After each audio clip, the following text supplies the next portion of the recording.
Yo, hello everyone and welcome back into a brand new video. In today's tutorial guys, I'm going to show you how to update Cloud Code to the latest version.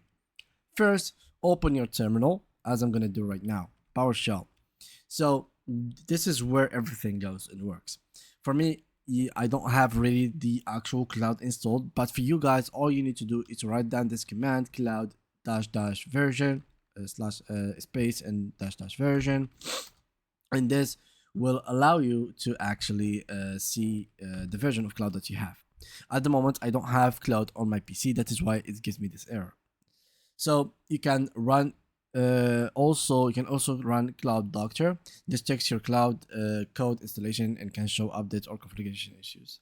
Now, the updates command depends on how you installed Cloud Code. If you installed Cloud Code using the native installer, it usually updates automatically in the background. So if you install it just like mine, not through the PowerShell commands, then it updates itself automatically. So just by him existing, as you can see, you can click here, let's update attend field, check for update. You simply have to click right there and a new version is available. It will be downloaded and installed automatically. So you simply have to wait for it and it will be downloaded.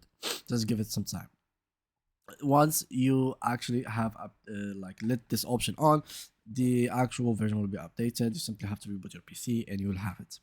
Now, for those who installed it through the commands, then or through PowerShell, as I'm not doing it right now, so you need to install this.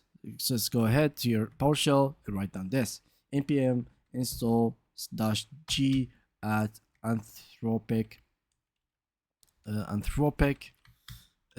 dash AI slash Claude.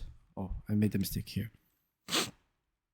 Anthropic dash AI slash Cloud code at latest. Simply right after you do this, you're simply gonna be updating the actual Cloud code to the latest version. Now, in case that wasn't added to package in for a second, now in case you were using this command, don't try it out already. Don't use this command at all because it might not update Cloud Code to the newest version. It will just simply update it to another version that exists, not the newest, the latest one.